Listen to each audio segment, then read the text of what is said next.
5 seconds. In discussing the demands for grants of the Finance Ministry, we have got to see to what extent the administration of this particular ministry has led to the development of our national wealth and the securing of the welfare which our state claims to have in view. Madam, we must try to analyze very carefully the working of this particular ministry because it is not merely a department of the government, so to say, but it is the nerve center of the administration of the country.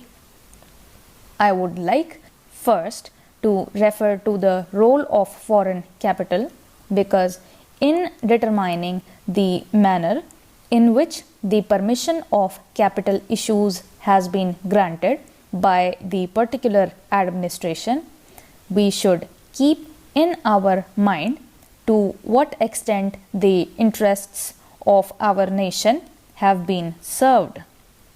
I fully endorse the statement which the previous speaker has made so far as repatriation of the investments made by foreigners and of profits are concerned. We have dealt with this topic quite a number of times and I do not want to reiterate anything apart from only supporting what the honorable member who just now spoke said.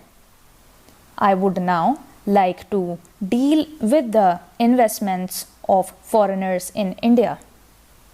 Madam, the government of our country accepted the proposition that in allowing foreign investment, it should come in only in such industry and such form of production wherein our national investors will not come forward and in which technical skill is wanted. There is also one other factor which the industrial policy of our government of 1948 as adumbrated further in 1949 by the Prime Minister laid down. It specifically said that the control and ownership of such concerns should, as far as possible, be in the hands of Indian nationals and the technical know-how of our country should be developed. I would like to emphasize the figures that have been put forward for the last few years. From 1947 till the end of 1952 or the early part of 1952, it has been reported that rupees 19 crores of foreign capital have been allowed to be invested in our country. On that, practically more than rupees 6 crores have been allowed to be invested in managing agency and trading enterprises in our country. So far as the government policy is concerned, we find that a sum of rupees 4 crores has been allowed to be invested in this year. We do not know how it is to be used up.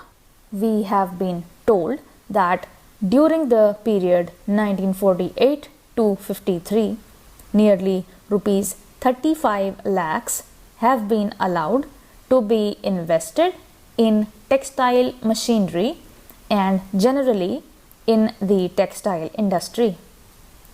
We have seen to what extent cotton and jute have been dominated by the national capital and to what extent they play the role as against the demand for them.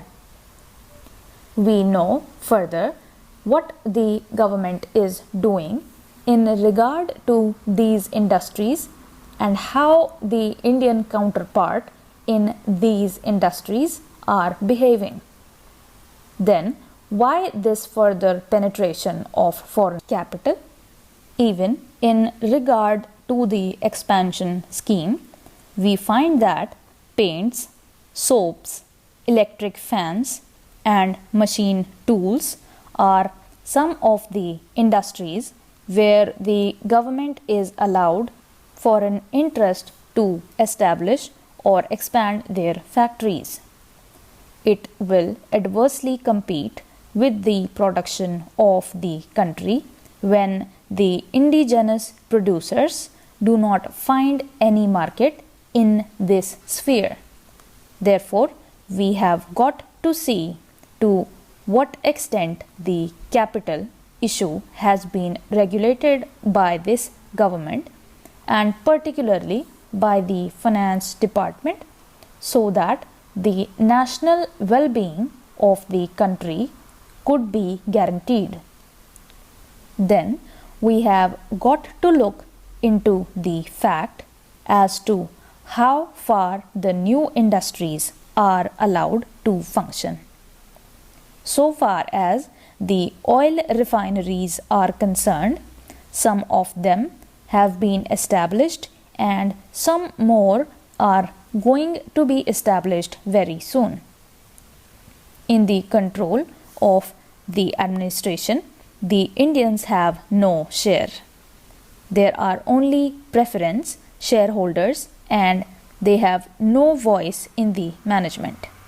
So far as the administrative aspect in this country is concerned, the most important part of it is the technical know-how. They do not guarantee that they will train the Indians. That means they say even after 20 years, we will have to face the problem of the know-how in respect of the oil refineries. I do not know why the government are showing softness to foreigners in this matter.